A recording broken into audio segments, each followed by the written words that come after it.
Bonjour, vous êtes peut-être un ou une étudiante et vous recherchez des informations sur les métiers d'électricien. Vous avez bien raison. Peut-être êtes-vous un travailleur dans le secteur ou non et vous désirez changer d'orientation professionnelle. Ah, pourquoi pas? Peut-être êtes-vous à la recherche d'un travail?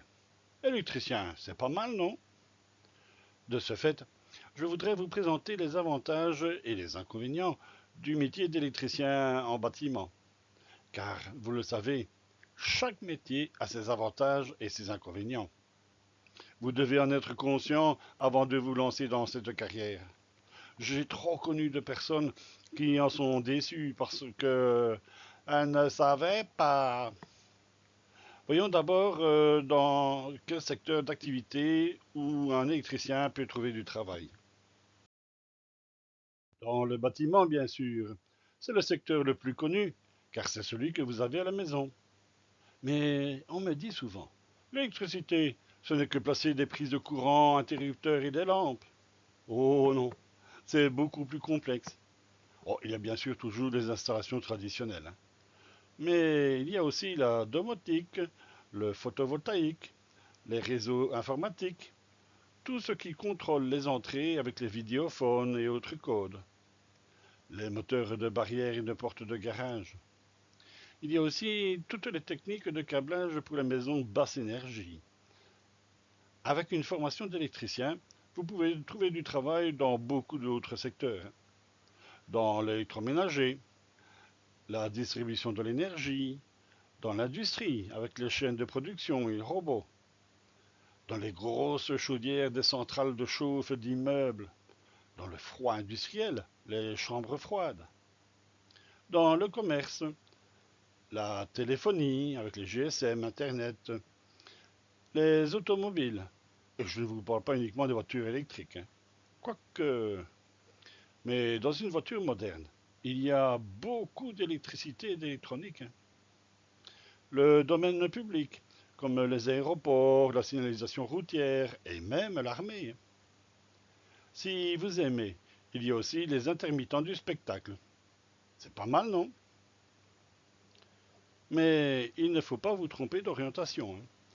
L'électricité, c'est toujours la même chose. Mais les formateurs orientent leurs cours, leurs exercices, en fonction de l'orientation choisie. Si vous suivez une formation d'électricité du bâtiment et que vous voulez travailler dans les électroménagers, cela n'ira pas bien. La conception des choses est différente. De même, une formation industrielle ne vous sera pas très utile pour la téléphonie. Mais avec une formation supplémentaire, vous pourriez passer du bâtiment vers la distribution d'énergie, vers la téléphonie, le commerce, les domaines publics et même le spectacle. Mais l'électroménager, le chaud, le froid sont plus une orientation industrielle. Voilà, je vous ai présenté différents secteurs dans lesquels un électricien, une électricienne peut trouver du travail. Mais il faut prouver vos capacités et vos compétences. Pour vous, ce qui est primordial, c'est de ne pas vous tromper de choix. Dans tous les secteurs, on parle d'électricité, hein. Mais l'orientation professionnelle, le drill de l'esprit, sera différent d'un secteur à l'autre. On ne forme pas un électricien industriel comme celui de l'électroménager ou celui du bâtiment, hein. Voici beaucoup de secteurs où un électricien peut trouver du travail. Avoir un travail, c'est être fier de soi.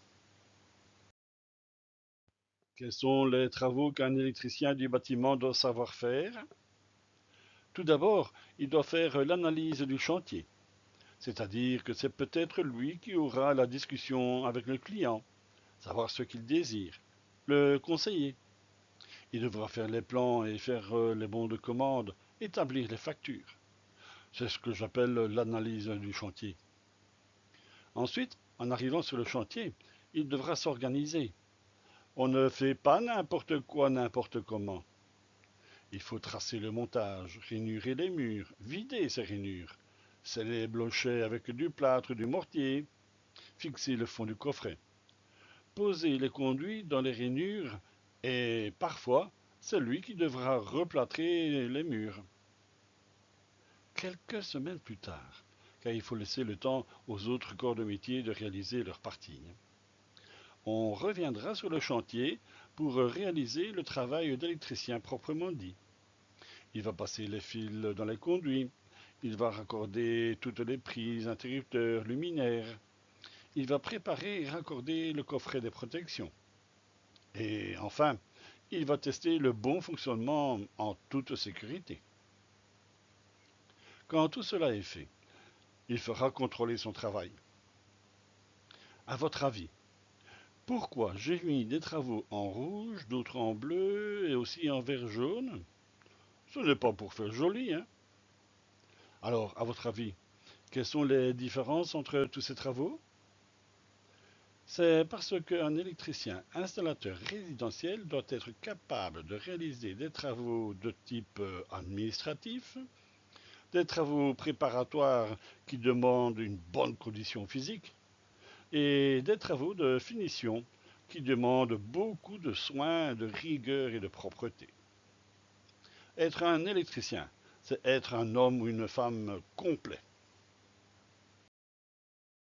Maintenant que je vous ai présenté le métier d'électricien résidentiel, avant de vous lancer dans une formation professionnelle longue et difficile, il faut que vous soyez conscient de ces contraintes. Tous les métiers ont leurs contraintes, certains plus que d'autres. Même notre bon roi Philippe a les siennes, hein. Elles ne seront pas les mêmes que les nôtres, hein, mais quand même. Il aura par exemple la distance de son écran d'ordinateur, la position du siège et du dos, les réunions avec les ministres, recevoir des personnalités internationales, respecter des protocoles, parler plusieurs langues, le français, le néerlandais, l'allemand et encore d'autres étrangers. Il ne peut pas dire ce qu'il veut en public. Il doit toujours demander l'avis et l'autorisation au gouvernement. Il n'a pas le droit des citoyens pour voter. Vous voyez que chaque métier a ses contraintes, en plus, en moins. Nous aussi, dans notre métier d'électricien installateur résidentiel, nous avons des contraintes, en plus, en moins.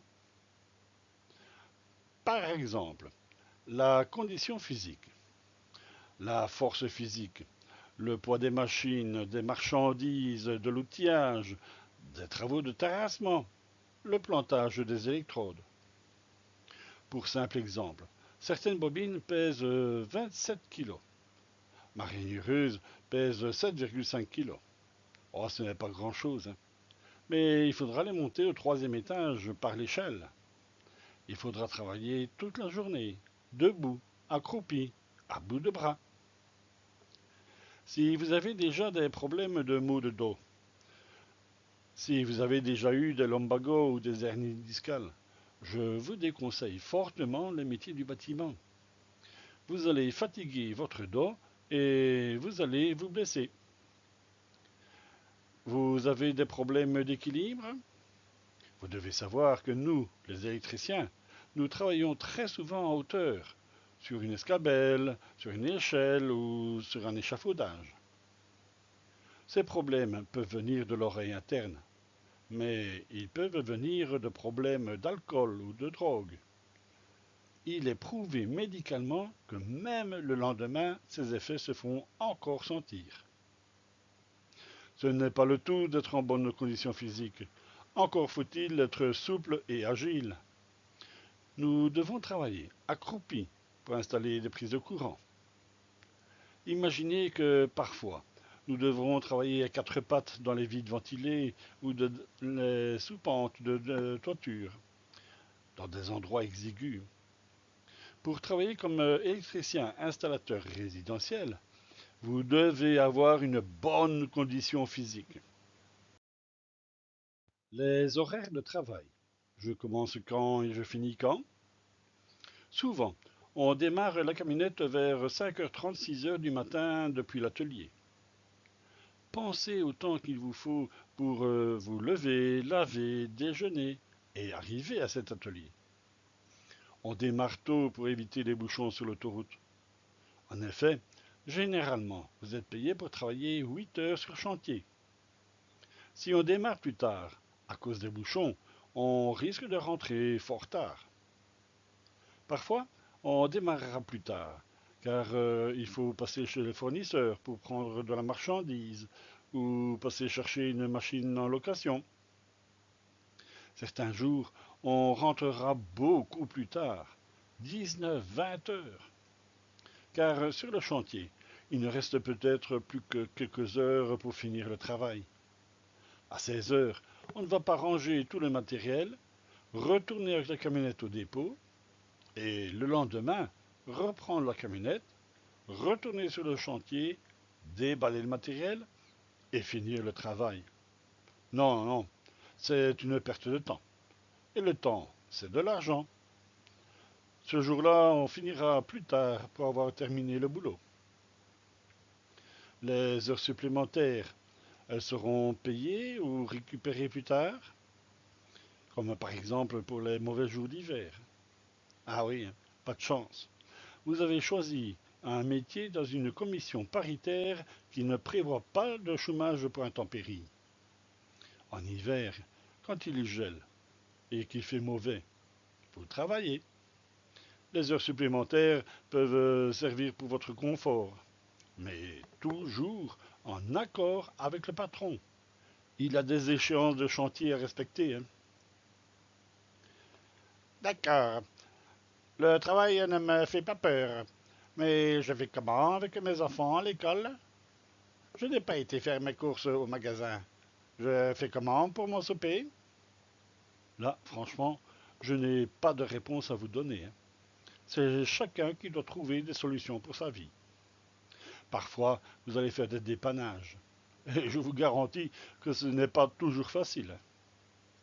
Par exemple, à 15 heures, on vous appelle pour un dépannage urgent, comme le dépannage d'une chambre froide, dans un lieu public, un home pour personnes âgées, un internat, un ascenseur en panne. Vous devez absolument tout faire pour résoudre cette panne, même si vous devez travailler jusque tard le soir. Être électricien, c'est être disponible. Il fait chaud, chaud, très chaud. Vous devez travailler sur le toit en noir, en ardoise, pour poser des panneaux photovoltaïques. Vous devez travailler sous la pente de toiture. Il fait 35 degrés à l'ombre. Vous travaillez. C'est parfois dur, très dur. Mais nous sommes des pros. Inversement, en hiver, il fait froid, il vente, il neige, il gèle. Nous devons travailler, si possible, dans des bâtiments fermés, mais pas toujours. En parlant de déplacement, pensez à votre autonomie de déplacement. Se rendre à l'atelier sur un zoning industriel à 5h30, 6h du matin, rentrer le soir à 20h, il n'y a peut-être pas de transport en commun. Il faut que vous soyez à temps et à heure au travail. Vous devez avoir une bonne autonomie de déplacement. Il est très important aussi que vous ayez le permis de conduire, au moins de catégorie B, hein, pour les véhicules de moins de 3 tonnes 5. En effet, c'est peut-être vous qui conduirez la camionnette pour aller sur le chantier ou passer chercher de la marchandise chez le fournisseur. L'électricité, ça a l'air d'être dangereux. Il faut être malin pour faire ce métier. Oui, certainement. L'électricité est très dangereuse. Il faut la dompter. Il faut s'en protéger. C'est pourquoi un électricien réfléchit avant d'agir. C'est une des principales caractéristiques d'un électricien. Il réfléchit avant d'agir. Il a un règlement à respecter. Ce n'est pas toujours facile de savoir ce que l'on peut faire et ce que l'on ne peut pas faire. Bien sûr, il doit parfaitement maîtriser toutes les techniques de tubage, de câblage, ainsi que le fonctionnement des différents appareils. Impérativement, il doit travailler en se mettant en sécurité. Souvent, nous travaillons en hauteur ou sous tension. Il faut respecter des règles de sécurité. Le matériel évolue. L'électricien et l'électricienne doivent se tenir au courant des évolutions. Sinon, il ne sera peut-être plus en phase avec la technologie et il risquera de péter un plomb. Mais c'est un métier dans lequel on peut faire des étincelles. Le dépannage est ce qu'il y a de plus difficile à réaliser. Pour faire un bon dépannage efficace, tout vient de la réflexion. Il faut réfléchir avant, pendant, après. Je suis une fille. Est-ce que je serai sexy sur le chantier? Peut-être, mais ce n'est pas ce qu'il y a de plus important. Dans notre métier, vous êtes souvent en contact avec les clients et les clientes. Ce qui compte, ce sont vos compétences, votre capacité de bien faire votre travail pour lequel on vous paye, votre façon d'être, votre propreté, votre langage, votre façon de travailler. L'ordre et la propreté du chantier font de vous des représentants de l'entreprise. Ces signes extérieurs seront l'image de la société pour laquelle vous travaillez. Les idées préconçues vont très vite, hein, notamment avec les réseaux sociaux et les qu'en dira-t-on. Pour cela, il existe des signes observables. Et le salaire? On gagne bien sa vie comme électricienne? Oui et non. Cela dépend de vos ambitions. Mais on la gagne suffisamment pour vivre honnêtement. En Belgique, les salaires sont définis par les différentes commissions paritaires. C'est un organisme national où se retrouvent les représentants des patrons, les représentants des travailleurs et travailleuses et l'État. C'est là qu'ils discutent et décident de tout ce qui concerne le secteur en question, y compris les salaires, hein. Combien vous allez gagner d'argent? Ben, cela dépend de votre niveau de compétence. C'est ce que nous appelons les tensions. L'ouvrier non qualifié est celui qui n'a pas de connaissance du métier et qui exécute des tâches simples. L'ouvrier spécialisé deuxième catégorie est un ouvrier qui exécute des tâches simples après au moins 6 mois de formation. L'ouvrier spécialisé première catégorie est cet ouvrier qui a au moins 12 mois de formation et qui travaille avec rendement. L'ouvrier qualifié troisième catégorie est un ouvrier qui exécute des travaux demandés avec rendement. L'ouvrier qualifié deuxième catégorie est capable de travailler sur les indications de documents et il maîtrise le règlement. Il dirige l'équipe des autres classifications. L'ouvrier qualifié première catégorie maîtrise le métier. Il a des années d'expérience derrière lui. Il sait lire un plan et les cahiers de charges. Il sait faire un rapport d'activité. Et ça fait combien, tout ça? Oh, les chiffres que je vous présente ne sont pas nécessairement d'actualité, mais ils s'en rapprochent fortement. Ils sont basés sur un horaire de 38 heures par semaine, soit 152 heures par mois. Ce sera le salaire brut, hein. De là, j'en retire plus ou moins un tiers pour le précompte professionnel et les autres cotisations sociales. C'est ce que nous avons en Belgique, ce qui donnera à peu près votre salaire net par mois. Vous constatez que plus votre compétence est grande, plus vous gagnez votre vie. Bon, d'accord. Mais constatez que le siècle dernier, depuis les années 1900, la vie a bien changé, hein. Avant, on s'éclairait avec des lampes à pétrole, et puis des lampes électriques. Maintenant, on a des LED. Avant, les femmes faisaient de la lessive à la main. Maintenant, elles ont des machines à laver automatiques. Maintenant, on a la TV, la radio, Internet, des robots et plein de choses comme ça. Moi aussi, je voudrais participer à cette conquête de la technologie. En tant qu'électricien ou électricienne, à quoi devons-nous attendre pour l'avenir? Les techniques d'installation électrique restent relativement traditionnelles. On pose des prises de courant, des interrupteurs et des lampes, ainsi qu'un coffret de protection pour les biens et les personnes.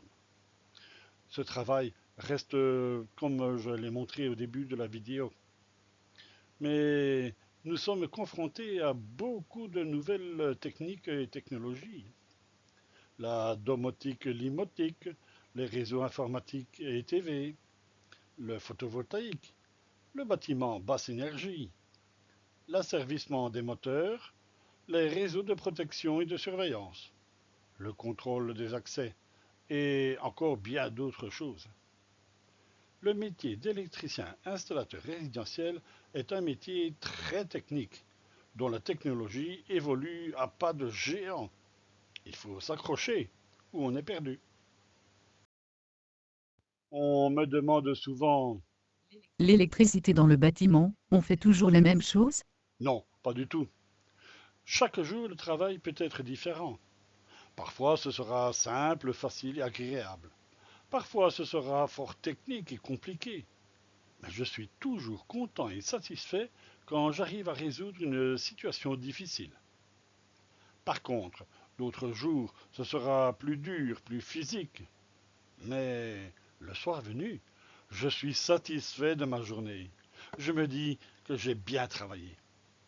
En installation électrique, les travaux sont rarement répétitifs.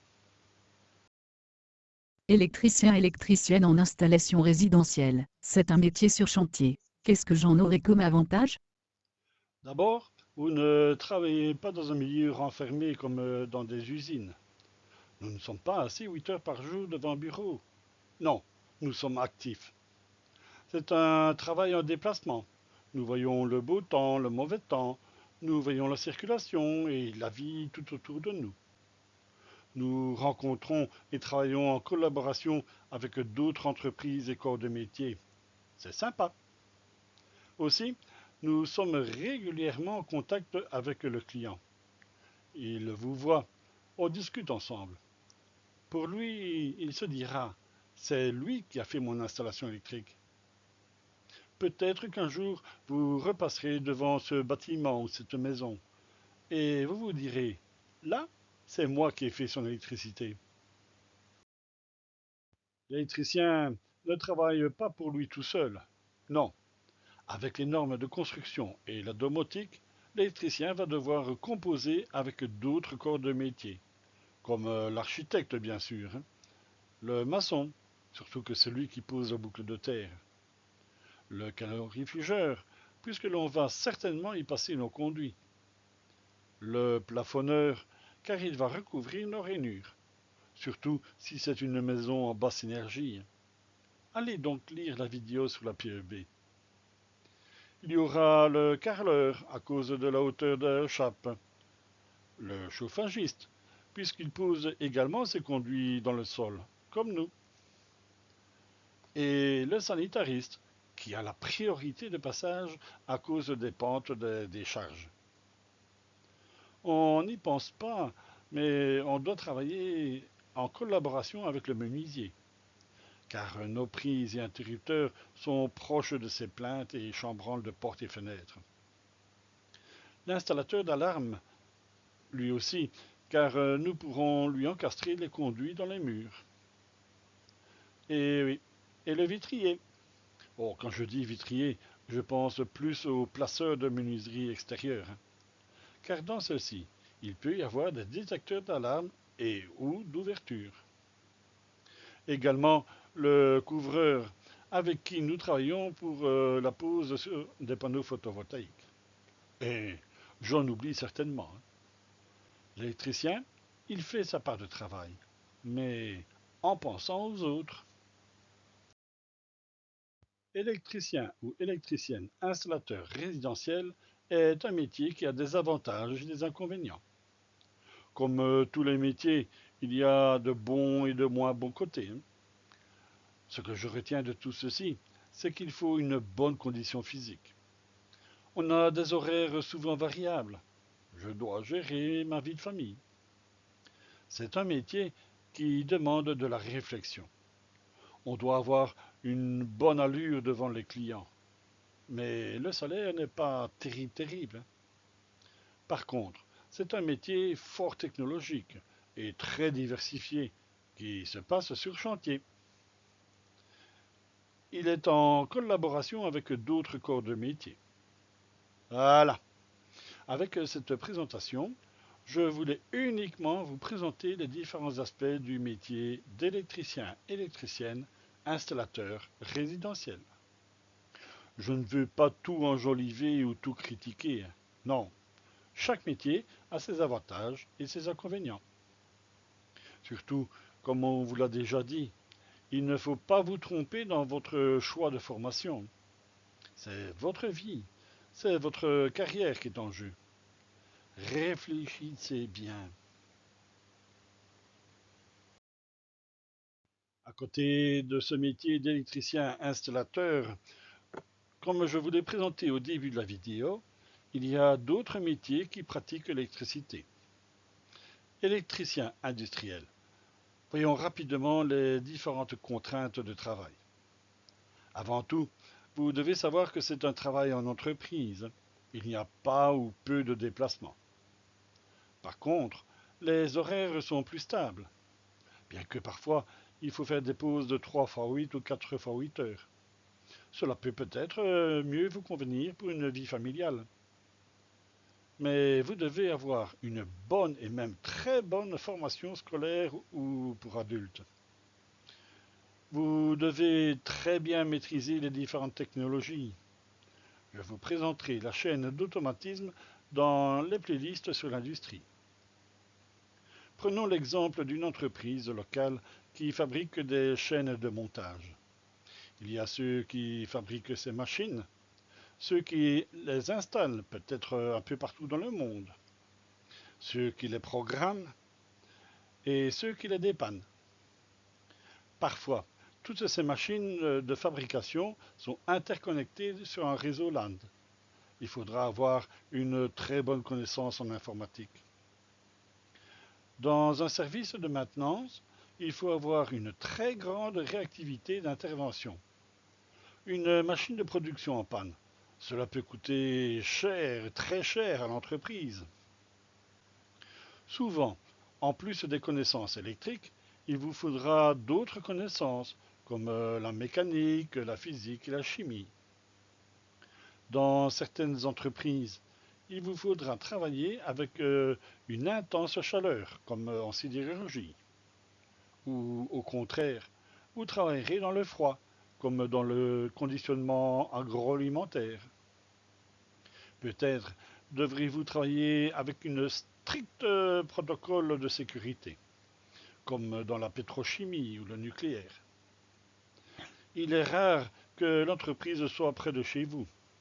Souvent, elles sont dans des zonings industriels, qui ne sont pas ou peu desservis par les transports en commun.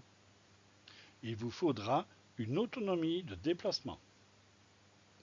Et aussi, dans tous les métiers, il vous faut de la curiosité professionnelle.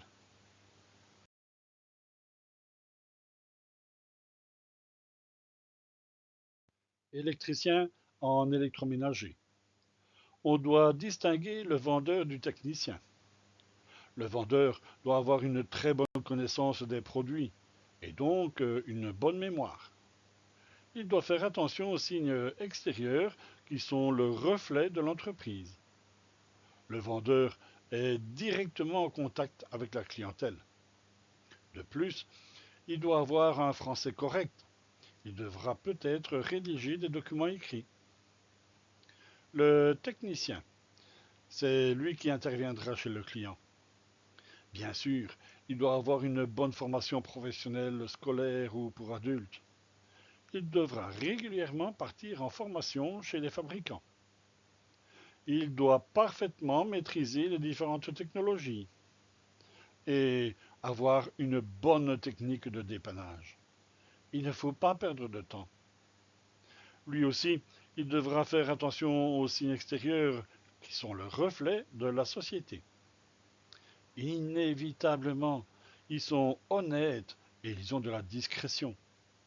Le technicien travaille dans le privé du client.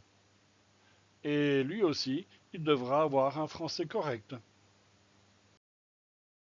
L'électricien dans le chaud et le froid. Nous ne sommes plus dans l'électroménager, non. Nous sommes dans les chambres froides et dans les salles de chaufferie. Ici aussi, nous allons distinguer le monteur du dépanneur. Le monteur devra avoir une très bonne connaissance des techniques du chaud et du froid. Il devra avoir ses agrégations. On ne fait pas n'importe quoi. Lui aussi devra maîtriser d'autres techniques, comme la mécanique, la tuyauterie. Il devra aussi fort bien maîtriser les régulations et la programmation. Le dépanneur devra, en plus de tout ceci, avoir une très grande disponibilité, car ces secteurs souffrent de grandes urgences d'intervention. Il devra avoir beaucoup d'autonomie professionnelle. Il faut de l'esprit d'initiative. Et certainement une autonomie de déplacement. Sans permis de conduire, impossible de travailler dans le secteur. Être électricien dans la distribution de l'énergie. Bien évidemment, il doit avoir une bonne connaissance de l'électricité et surtout du triphasé. Il devra respecter les protocoles de sécurité. Souvent, il travaillera en hauteur et à l'extérieur par tout le temps. Lui aussi devra avoir une bonne autonomie de déplacement. Parfois, il devra faire des gardes de nuit ou de week-end. Et surtout, il devra savoir travailler en équipe. Dans ce secteur, j'y inclus les organismes de contrôle. Ces agents devront avoir une parfaite connaissance de la réglementation électrique. Encore une fois, il devra être autonome de déplacement. Lui aussi devra être discret, car il s'introduit chez le client. Ainsi, il devra avoir un français correct. Le monde du spectacle, c'est le régisseur. Il devra maîtriser un minimum d'électricité. Par contre, il devra être rapide dans les exécutions. Bien entendu, il sera autonome dans ses déplacements. Souvent, il devra avoir une grande disponibilité. Les horaires sont souvent variables. Travailler comme technicien dans la téléphonie? Pourquoi pas? Bien entendu, il devra maîtriser un minimum d'électricité. Il sera bien autonome dans ses déplacements. Il devra aussi maîtriser de l'informatique. Et surtout, il aura une très bonne vue, car les fils sont tout fins et en botte, et une parfaite distinction des couleurs, surtout avec la fibre optique. Voilà. Avec cette vidéo, je voulais vous présenter quelques aspects de différentes façons de pratiquer le métier d'électricien. J'espère ne pas vous avoir fait peur, car c'est un métier formidable et extrêmement diversifié. Constatez une chose, pour tous ces métiers, je suis toujours revenu sur une contrainte, l'autonomie de déplacement. C'est extrêmement important. Rares sont les emplois à la porte de chez vous. Et encore, pour ces métiers, vous devez au moins avoir votre permis de conduire et être capable de vous rendre à l'entreprise. Voilà. Maintenant, je vous souhaite un bon travail et en toute sécurité.